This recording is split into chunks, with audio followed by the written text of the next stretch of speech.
faire ce contact pour faire ça. Donc, je ne sais pas. Je ne veux pas dire qu'il y a de mauvaise foi, mais moi je dis encore, je fais attention. Vous au moins, vous êtes une scientifique, vous êtes sérieuse, vous avez beaucoup de cœur, mais chez nous, ils ont d'autres. Ils ont un autre agenda. Ils ne voudront pas. Comment voulez-vous que c'est vous qui venez 60 ans plus tard avec des machettes pour débrousser et se rendre compte qu'il y a 6 prisons à Bimbia depuis bientôt plus de 200, 300 ans. Il y a un problème. Vous voulez dire qu'on ne savait pas ça? Ils le savaient. Ils savent. Ils savent, mais ils ont volontairement tué cette information pour ne pas que le peuple se lève. Parce que si moi, j'avais su que mes ancêtres avaient résisté au temps, on avait détruit des bateaux. Mais aujourd'hui, on aurait détruit Bia aussi.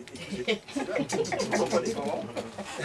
Donc attention, pour l'instant, c'est encore joli, mais vous n'irez pas loin avec eux. Quand ils vont se rendre compte du danger que ça représente, ils vont interdire même la zone, en disant que non, cette zone-là, on n'y va plus. Ils ont les moyens.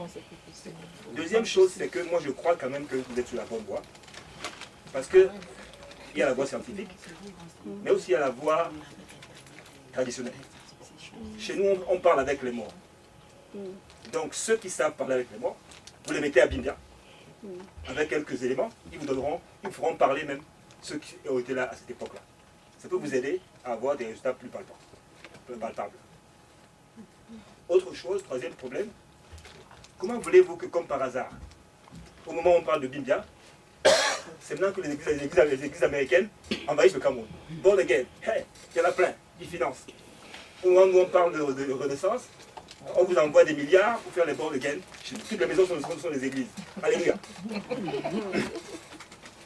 Est-ce que vous ne comprenez pas que vous êtes combattus bien même par ceux-là qui, eux, mettent des moyens, des vrais moyens?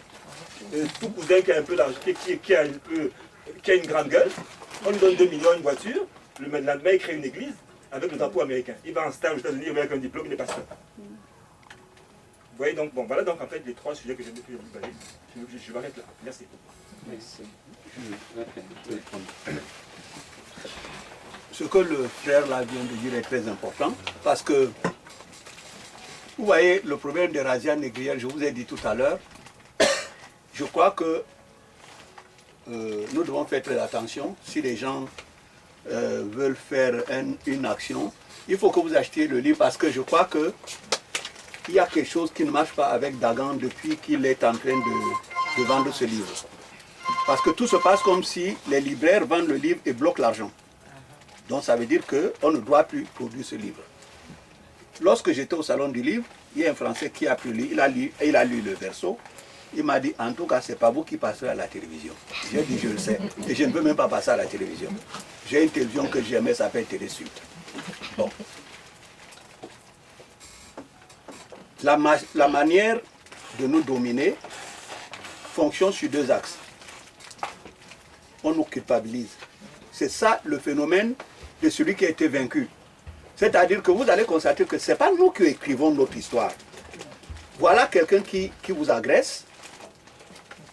Au monde, le seul peuple dont l'agresseur écrit l'histoire, c'est le peuple noir. Les gars viennent chez nous, on ne sait pas ce qui s'est passé, ils sont restés là-bas 4 siècles, personne ne les a invités. Nous sommes analphabètes, nous ne savons pas envoyer des bouteilles à la mer. Ils atterrissent chez nous, qui les a invités à venir chercher les gens pour les vendre? Ils ne nous le disent pas. Ils disent qu'on les a invités, il y avait des complicités. Ok. Maintenant, le problème est lequel? Nous ne devons pas retrouver ce que nous sommes en train de chercher là, notre mémoire. Il faut que notre peuple retrouve sa mémoire. Parce que le jour où il retrouvera sa mémoire, les Européens ne nous domineront plus. C'est parce que nous n'avons pas de mémoire. Parce qu'on nous manipule n'importe comment. Nous croyons que, moi j'ai vu des gens qui sont convaincus que quand les Blancs sont arrivés en Afrique, nous marchions nus. Il faut même leur rendre hommage. Ils sont venus, ils nous ont apporté des vêtements. À partir de ce moment-là, quand vous dites, ouais, oui, vous aussi, les Blancs sont venus vous aider, pourquoi vous voulez les combattre? Toi, tu n'aimes pas les Blancs. Ça veut dire quoi, ça? Voilà.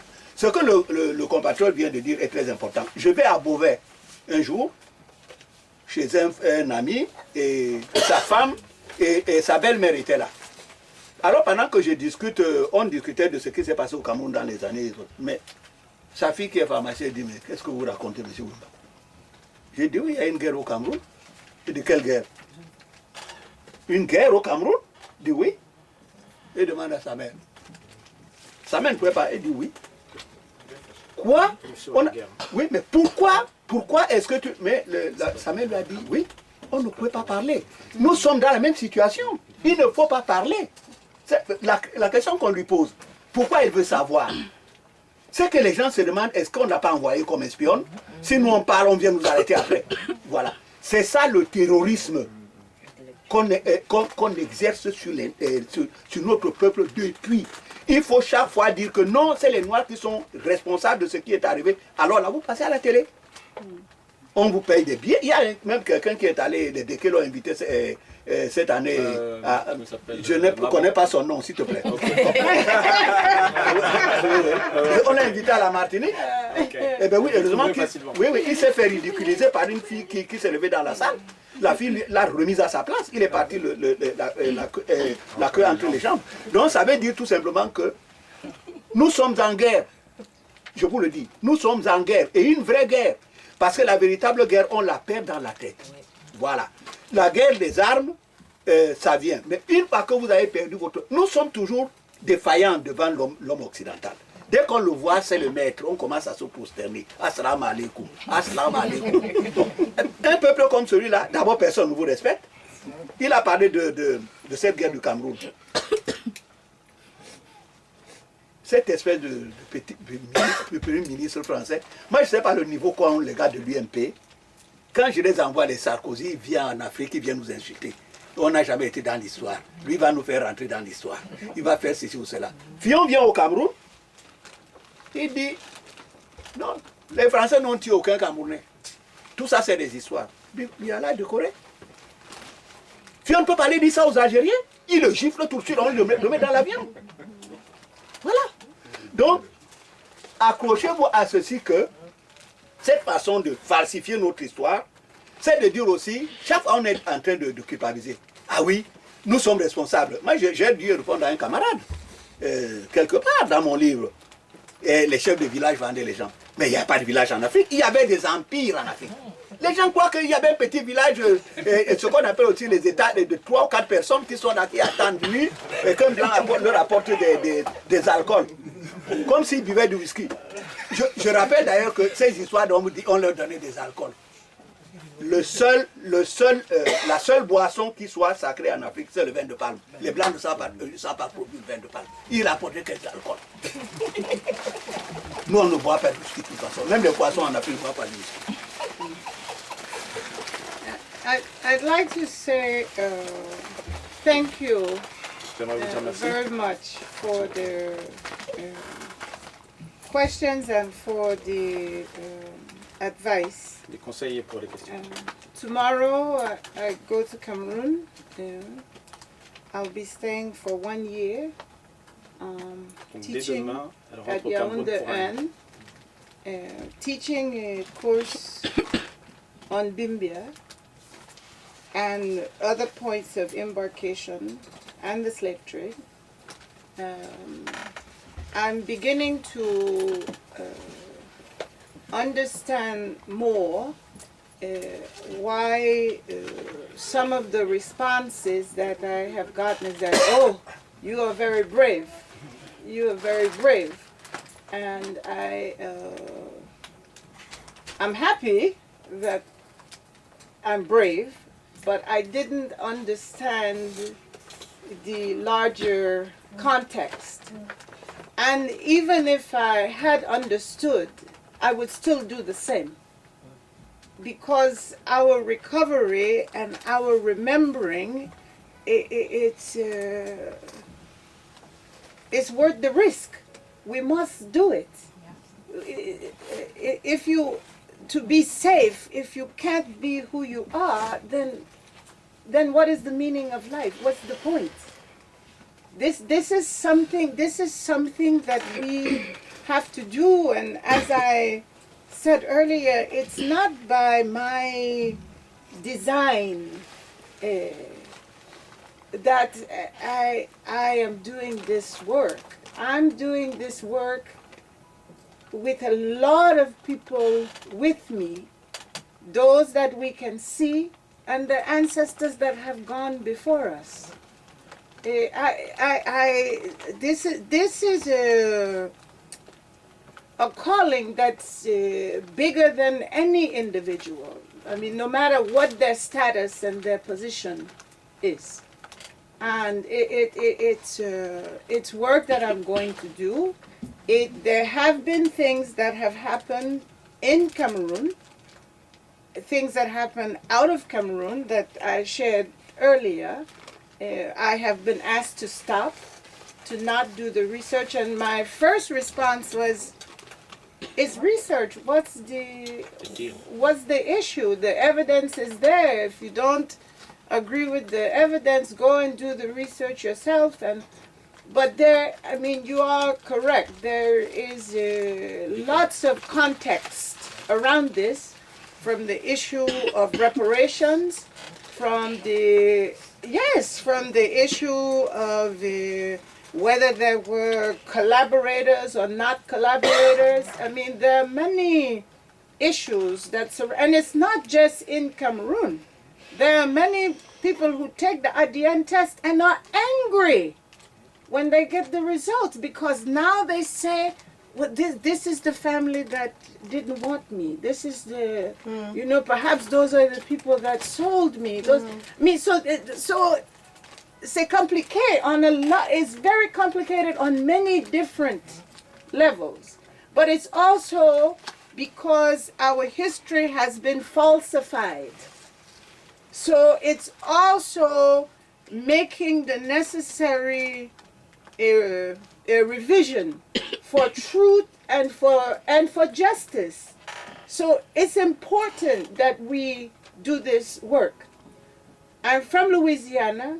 I'm from a small place, a village that's in the bayous. I got a call and an email from a merchant marine from Nantes who is in my village. It's not a big city. Why is he from Nantes in Louisiana wanting to have a meeting with me about Bimbia? So it's multi-layered, it's very complicated, and in his conversation with me, he's also trying to get me to stop doing the work, which is an indication to me that I have to go harder, and I have to go faster, and I have to do the work, and they have to know that we're not going to stop, because it's about our survival. It's about our survival. And you can't do this with fear. You cannot move with fear. You have to have courage, and you also have to let them know that you have courage and you're not going to be stopped. So, be careful. Sure. yes. So, if I may, because Yes. I think everybody didn't understand. So, avant d'autres questions, donc en gros, elle est consciente et maintenant elle comprend beaucoup mieux le sens de certaines questions, le sens de certaines remarques comme « Ah, vous êtes brave » ou « Vous êtes brave », ça revenait souvent. Et c'est vrai qu'au début, elle ne s'est peut-être pas rendue compte, mais de toute façon, non seulement elle en est consciente, mais en plus d'en être consciente, elle dit que de toute façon, ça ne dépend pas d'elle. De toute façon, ça ne dépend pas d'elle parce que tout ce qu'elle fait, tout ce qu'elle a fait, c'est par la grâce ou par la force de gens qui sont vivants, qui sont visibles, et par la force d'ancêtres qui ne sont plus là, ou qui sont passés par Bimbia ou ailleurs. Et le problème est non seulement au Cameroun, mais il est en dehors du Cameroun. Et donc, effectivement, ça soulève plein de questions, comme les réparations, comme la question de est-ce qu'il y a eu des traîtres ou pas, et ainsi de suite, qui est très bien évoquée dans le livre. Donc, effectivement, quand il dit faites une action par rapport au livre, le professeur, c'est d'autant plus important qu'on peut se poser des questions sur la situation financière de Dagan actuellement. Et donc, elle dit on ne peut pas y aller avec la peur. Combien même il y a des risques, c'est une question de survie. Donc on ne peut pas se permettre même d'avoir peur, et même si on a peur, on doit y aller. Et donc le fait que même une personne qui vient de Nantes, qui est un marchand, un marin marchand, enfin de la marine marchande de Nantes, vienne jusque, parce qu'elle est de Louisiane en fait, elle est d'État de Louisiane, et comme elle l'expliquait en fait, après plusieurs réunions de famille, ils ont fini par déterminer que son ancêtre, avant d'arriver en Louisiane, est passé par Haïti. Avant de venir d'Afrique. So you're American, is that it? Or are you from somewhere else? Do you know? You don't know? I'm a Pan-African. You're No, I mean, ok. Good answer.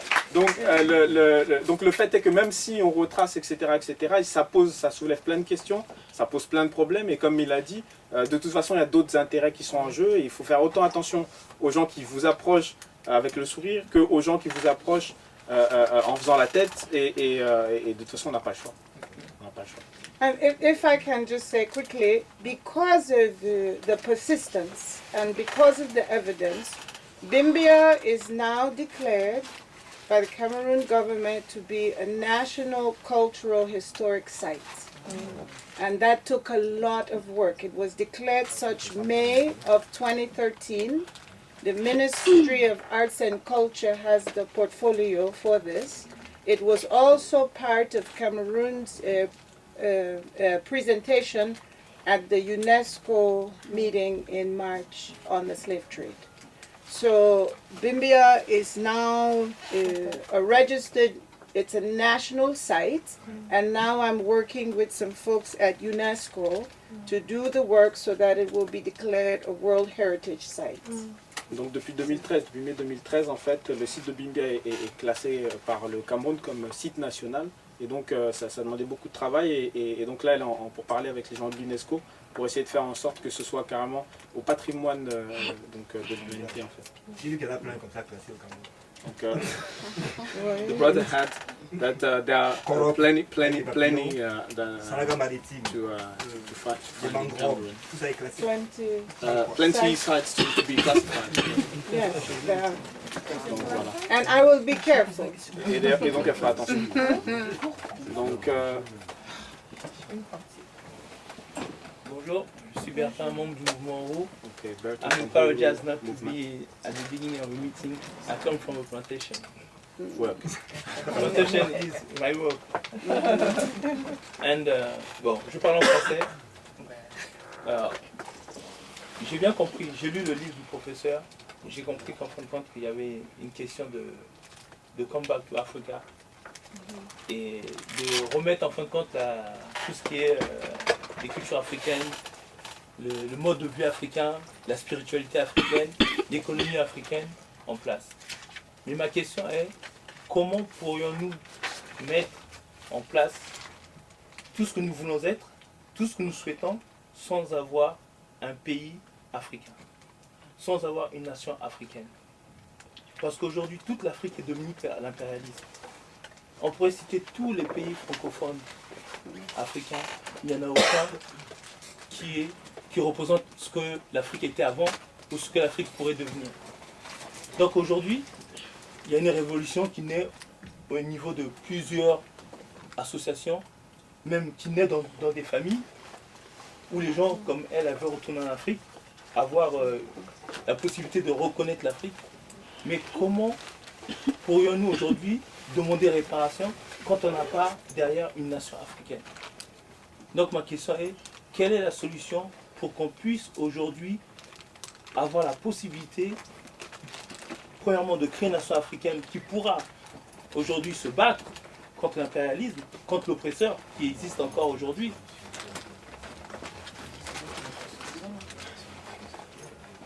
Professor?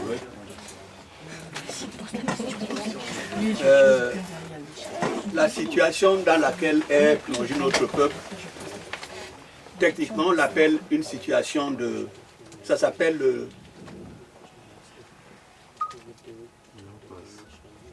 le phénomène dynamique. Ça veut dire que quelque chose commence et s'étend dans une période très très longue et devient la vérité. C'est ce qui s'est passé dans les plantations. Et je vais donc, je répondrai à ta question. La femme noire, quand elle partait d'Afrique, c'est elle qui était le centre de la famille. Parce que depuis l'Afrique, ce n'est pas l'Afrique de maintenant. La femme a été sur le centre de l'Afrique. Ça vient de la loi d'Osiris et d'Isis. C'est Isis qui a été sur la mère de la famille. La terre, c'est la femme. C'est pour ça que aujourd'hui, les Africains je vais vous donner cette information aussi pour qu'on ne commette pas des erreurs, vont se faire incinérer. Si vous faites incinérer, vous n'avez plus d'ADN. C'est fini. L'homme sort du ventre de sa mère. La mère, c'est la terre. Lorsqu'il part, il retourne dans le ventre de sa mère. C'est ça les vraies traditions. Maintenant, la femme africaine va donc en captivité. Elle est obligée de s'occuper de sa famille en captivité. Mais le maître blanc désire la femme noire. Il la désire jusqu'à devenir fou. Qu'est-ce qu'il va faire? La femme africaine ne peut pas avoir des rapports avec l'homme blanc. Ce n'est pas la femme de Mena qui, dès qu'un clochard blanc passe, elle court derrière. D'abord pour 3 raisons. Le rapport de force, contrairement à ce qu'on croit, n'était pas celui-là quand les Blancs sont arrivés au 15e siècle. Une fille noire ne pouvait même pas regarder un blanc. La deuxième raison est religieuse. Chez les femmes africaines, elles ne pouvaient pas avoir des relations avec des gens incirconcis. Ce n'était pas possible. Hérodote le reconnaît lui-même. Les Juifs sont circoncis parce qu'Abraham a été en Égypte. C'est là-bas qu'il était circoncis. Quand on parle de la fête du mouton, Dieu a arrêté ça, mais c'est faux. C'est le jour de la circoncision. Maintenant, qu'est-ce que peut faire le blanc? Il va violer, puisque c'est lui le maître. Il a tout le droit de cuissage. Comme ils étaient déjà pédophiles, ce n'est pas commencé avec les papes aujourd'hui. Ils étaient déjà pédophiles depuis. Ils violent les petites filles de 5 ans. Donc, ils violent les femmes noires. La femme se suicide. Or, cette femme, la femme noire a un problème. C'est elle qui a connu le plus de problèmes en captivité. Parce que les noirs ne se suicident pas. C'est proscrit. Parce que Dieu a fabriqué l'homme à son image. Si tu te tues, c'est que tu as tué Dieu. Même les chrétiens avaient repris ce principe ici. Quand tu te suicidais, ton corps ne pouvait pas, ton secret n'entrait pas à l'église. Aujourd'hui, tu donnes 10 €, tu entres. Qu'est-ce qu'elle va faire?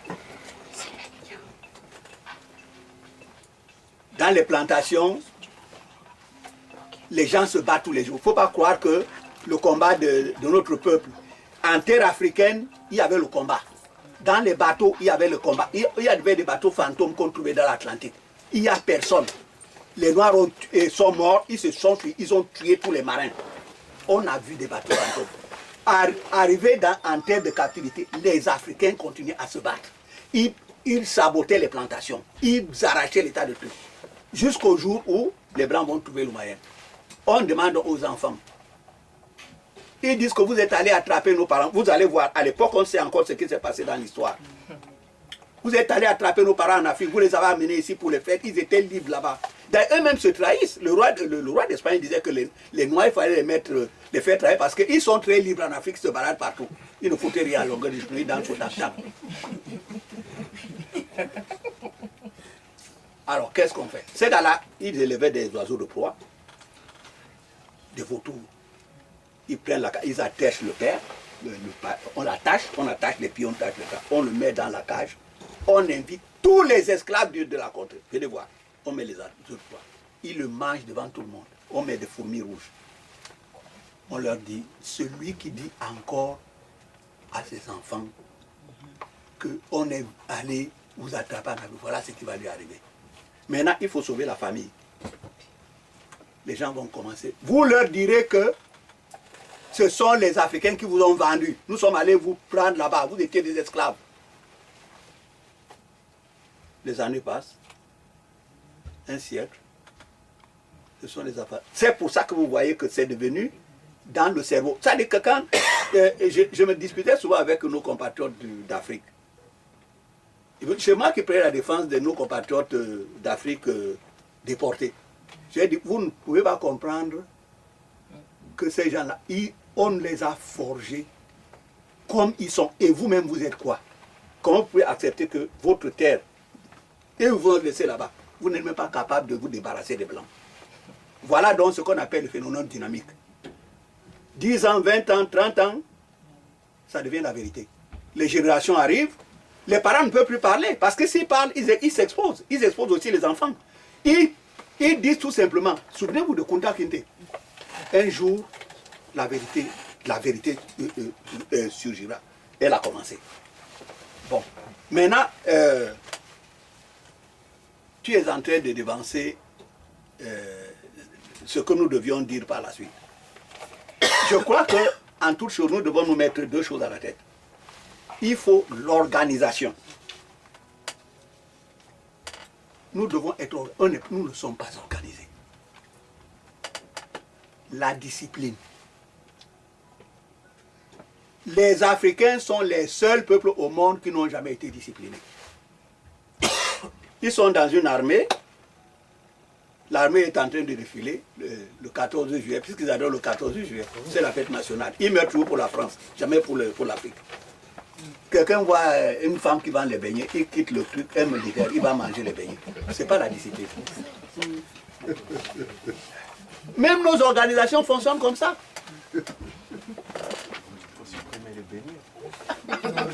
Mais s'il n'y a pas de beignets, ils trouveront autre chose. Il y a les jeunes filles. Là encore, c'est pire. Parce que vous ne le voyez même plus fuir avec les fusils. Je dis ceci. Pourquoi nous pouvons avoir 4 ou 5 organisations dans la région parisienne? Honnêtement. Et qui s'arrangent pour que chacun montre qu'il est plus fort que l'autre. Ils organisent les réunions le même jour. C'est le désordre. Comment voulez-vous que nous libérions l'Afrique dans cet état? Ce n'est pas possible. Regardez les enfants à Hong Kong, les Chinois. Ils sont là. Ils disent nous allons libérer. Les Africains, dès que tu tires en l'air, il n'y a plus personne. Mais parce que nous ne sommes pas organisés, nous ne sommes pas décidés à aller jusqu'au bout. Il faut libérer d'abord l'Afrique. Maintenant, là, pourquoi je me suis réjoui que Lisa soit venue ici. Nous avions un projet qui est né avec une organisation qui s'appelle Racine, qui est à la Guadeloupe. Nous devons maintenant appliquer le vrai et commencer à travailler sur le vrai panafricanisme. Le panafricanisme des organisations ici à Paris, ils sont entre Africains, ils disent qu'ils font du panafricanisme. Je suis désolé. Le panafricanisme, c'est d'aller retrouver nos compatriotes qui ont été déportés. C'est ça le panafricanisme. Sinon, vous faites de l'unité africaine. L'OUA est là, ou bien l'UIA. Donc, d'abord, les responsables d'organisation, entendons-nous bien. Essayez, vous qui êtes dans invitez l'autre organisation, réunissez-vous, essayez de discuter. Il y a le CRAN, il y a le MAF, il y a Uhuru, il y a Moja, il y a Black Genius, il y a Campbell Street. Là, au moins, on fait le hip-hop. Donc, ils n'ont pas de concurrents. Donc, nous devons apprendre à travailler ensemble. C'est ce qu'on appelle la discipline, l'organisation. Lisa est là. Il faut qu'elle soit notre porte-parole aux États-Unis. Je vous ai dit que tout à l'heure, la Guadeloupe devait se brancher avec nous. C'est l'ordinateur qui n'a pas marché. La Martinique aussi. Pour suivre le débat. Parce qu'il faut que nous nous mettions, quand nous partirons d'ici, que nous mettions que nous qui sommes ici, on essaie de faire en sorte que d'ici 2 à 3 ans, nous puissions organiser un colloque en Afrique d'outre-mer. Aimé Césaire, un jour De Gaulle lui dit, vous les Français d'outre-mer, Césaire dit, je ne suis pas français d'outre-mer, je suis un Africain déporté. Depuis, De Gaulle ne voulait plus voir Césaire. C'est ce genre de réponse qu'il faut donner aux Blancs ici. Donc, quand nous sortirons d'ici, que chacun de nous, nous avons déjà commencé à apprendre langue. La Guadeloupe est prête d'accepter à recevoir un colloque, Racine. Et il y a plusieurs organisations d'ailleurs. Où est le collectif là? Il avait le truc. Voilà. Et vous voyez le tract qu'ils sont en train de discuter aujourd'hui à la Guadeloupe. Les nègres les nègres n'ont pas vendu leurs frères. Halte à la falsification de notre histoire. le plus grand hommage que nous puissions rendre à nos ancêtres africains déportés aux Amériques ou restés sur le continent, c'est de refuser de véhiculer des idées de ceux qui ne servent qu'à déculpabiliser ceux qui ont écrit notre histoire en la falsifiant. Donc, il y a Association Racine, CIPN, IDES, Kilimanjaro, Antijar, MIR. Ça veut dire que ces gars-là sont plus organisés que nous. Et maintenant, eux-mêmes, pour ce colloque, ils vont former un bloc. Voilà. Donc, une fois que nous aurons réussi un tel exploit, parce que ce colloque-là, il faudra qu'il y ait des répercussions à l'intérieur de l'Afrique. Voilà. Il y aura un embryon. Parce que, pourquoi ces gens-là sont aussi puissants, les dictateurs, les chefs de garde des Français, là? C'est parce que nous-mêmes, on n'est pas organisés. Nous crions ici, pendant des années, on est des grands révolutionnaires. Il y a quelques années, c'était les marxistes, léninistes. Il fallait être marxiste, léniniste. Ils sont à la télévision maintenant chez Biya. Dès que tu critiques Biya, mais c'est eux qui commencent à te menacer de te mettre en prison. Donc, la réponse est la suivante. Pour que les dictatures finissent en Afrique, il faut que ceux qui... Parce que notre peuple souffre en Afrique. Il faut comprendre dans quelle ambiance les gens vivent en Afrique. On ne construit pas un pays, chacun se construit lui-même. C'est pour ça que chacun veut être ministre. On est prêt à tout pour être ministre. Parce qu'on a une cagnotte, et cette cagnotte, même s'il y a des 10 milliards, 2 jours après, il ne reste plus rien. L'argent est dans les paradis fiscaux. Donc il faut nous organiser. Nous avons les moyens de nous organiser plus qu'à l'intérieur. Vous savez bien, ces gens-là ont des constitutions qui sont comme la constitution française. Le droit de manifester est autorisé par la constitution en Afrique. Mon prochain, je travaille ce matin, les soi-disant États africains. Tu sors dans la rue, ils achètent des on te tire dessus. Or, c'est un droit constitutionnel que de manifester. Donc, ces gens-là, tout le monde vit sur la terre. Donc, organisons-nous. Quand nous serons une force à l'extérieur, nous pourrons même commencer à leur nuire. Parce qu'à l'extérieur, nous pouvons faire en sorte que la France ne fasse plus ce qu'elle veut. Est-ce qu'on est organisé? Je dis que non. On n'est pas organisé. Voilà une réflexion que chacun de nous doit mener aujourd'hui. Professeur, si tu peux me permettre juste de rajouter. Effectivement, vous avez parlé, d'organisation. Mais dans une organisation, pour qu'elle puisse fonctionner, elle ne peut pas être à cheval entre vouloir être africain, devenir africain, et en même temps faire des compromis avec l'oppresseur. Parce que, bon, il y a beaucoup d'organisations africaines qui sont financées par l'État français. Je trouve ça ridicule. On ne peut pas combattre l'oppresseur qui est l'État français et en même temps demander de l'argent à cet oppresseur-là. Donc c'est aussi le problème qu'on rencontre pour s'organiser. Effectivement, il y a beaucoup de groupes qui essaient de s'organiser. Et vous l'avez bien dit dans votre livre que l'Afrique a été très abîmée. Et le fait d'être abîmé, ça nous freine en fin de compte pour avoir une certaine organisation. Pour ma part, ça c'est juste mon point de vue. Il faudrait, pour être organisé, former d'abord les gens à pouvoir être des révolutionnaires. Parce que tout ce que vous dites là, c'est de la révolution. Que ce soit culturel, que ce soit religieux, c'est la révolution. Parce qu'on va changer certaines choses qui sont déjà mises en place par l'oppresseur. Donc aujourd'hui, si on ne forme pas vraiment de cadres qui sont capables de soutenir une révolution, de pouvoir porter la voix aux Africains qui sont là-bas, et aussi ceux qui ont été déportés, ils nous auront du mal à nous organiser. Parce qu'aujourd'hui, plusieurs organisations ont déjà essayé de mettre des budgets pour telle réalisation. Au bout du compte, comme vous l'avez dit, tout a été dilapidé. Parce que les gens n'ont pas été formés pour pouvoir lutter contre la tentation, entre parenthèses. Mais je vais apporter donc, même, et j'en aurais fini, peut-être que Lisa va répondre, elle va continuer là-dessus. Mais c'est très simple. Tant que nous penserons que le panafricanisme, c'est les organisations de Paris, nous avons tout faux. Nous avons tout faux. Nous sommes toujours dans cette logique. Nous parlons du panafricanisme, nous ne voyons pas nos compatriotes qui sont à l'extérieur. C'est une partie de l'Afrique, une partie intégrante de l'Afrique. D'ailleurs, les premières revendications que nous allons faire, il faut que les afro-descendants, comme on les appelle, aient droit à un passeport international qui vienne en Afrique quand ils veulent. Je ne peux pas comprendre que les Français entrent en Afrique n'importe comment. Mais un gars de Gambie, quand il vient au Sénégal, on lui demande un passeport, alors qu'un Français n'a même pas besoin, il n'a même pas besoin de visa pour aller au Sénégal. Il faut sortir de cette logique fantastique et vraiment détestable. Nos compatriotes ont le droit. C'est-à-dire que celui qui ne veut pas y aller, quand j'ai dit que nous sommes des nègres marrons, ça ne veut pas dire que nous allons quitter là où on est né. Mais c'est dans notre tête, nous sommes des Africains.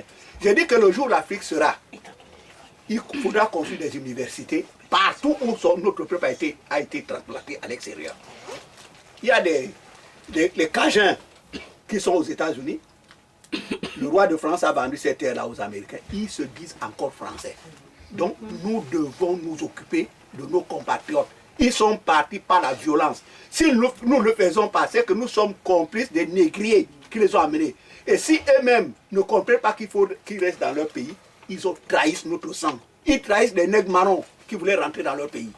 Donc, si il n'y a qu'une seule organisation ici à Paris qui soit capable de participer avec nous au colloque que nous allons organiser à la Guadeloupe, nous sommes preneurs. Et c'est cette organisation qui travaille avec nous. Mais la Guyane sera là, les États-Unis seront là, la Martinique sera là. Mais alors on veut quoi? Il y a des organisations à l'intérieur de l'Afrique. On va travailler avec elles, c'est tout. Nous ne voulons pas traîner tous les canards boiteux de la terre. J'en sais quelque chose. J'ai été militant pendant au moins 40 ans. Voilà. I had a quite interesting experience in Cameroon about this question that you posed. Some Cameroonians believe that after the programs began, that a question should be asked to President Biya to apologize for the slave trade. These were Cameroonians that made this suggestion. I was not popular because I don't think that that's a good idea. I don't see the end goal of having the president apologize. As a matter of fact, I see that as something that would work against a reparations case. It might get media attention, but the work that we are doing is much more serious than that. And if you ask a current president to apologize, an African president to apologize, you let Europeans off the hook when they are the ones that pillaged and profited, right? All of Africa is victim to that. So I think it takes me to another level with the strategy I think that we have to have. I think one, we have to be clear about the history, who organized and who profited and who is still profiting from the slave trade. These countries, not only countries, but individual families from where the slave merchants came. They would not have the wealth that they have now had they not pillaged different points on the continent. So I think we have to be clear about that. But we also have to be clear about who we are as Africans. About who we are as Africans. And we have deep internal confusion about that. And with the reconnection, some interesting things are happening that are linked to the brother's question earlier. Many of the people that are going back to Cameroon, to other parts of Africa, they're practicing in the diaspora African traditional spirituality. People who are coming back are priests and priestesses. They are Akan, they are Yoruba, they practice other religious traditions. And for many people in Cameroon, when they see this, they're like, ah, but where's the church? Or where is the... So these are things that we have to, among ourselves, we have to understand our own ontology. We have to understand our own values. We have to have some clarity about culture. So these are all issues that I think that, and of course the reparations piece is a very important piece, but we have some work to do with ourselves, some work to do on ourselves. And that should be also, I don't know, maybe even a priority with our agenda and our strategy. Il y a une dame qui doit partir. Okay. My question, I will try in English because yeah, it's a funny and simple question. It's like, how do you feel when you are in Cameroon? Do you feel like happy? Do you feel safe? Do you feel, I don't know, do you miss Louisiana or? And secondly, do you have Cameroonian ID? Or do you intend to do that, or do you really like to be completely considered like a Cameroonian? Well, I feel very much at home in Cameroon. Just to give you an example, my first time there, after I had been to many other African countries, my luggage was lost. I was in a blizzard, so I just got to Cameroon with the clothes that I was wearing and my purse. I was telling someone earlier, and when Cameroonians found out what had happened, they brought me so many kabas and so much shoes and earrings and yanga, everything, that I had to buy an additional suitcase when my things came to. So I feel very, very welcome. People have really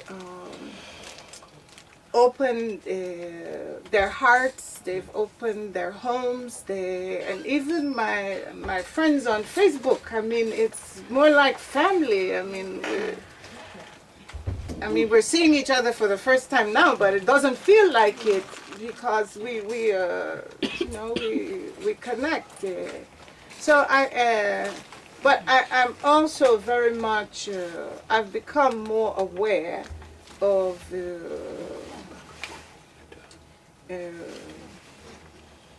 the politicized nature of some of the work.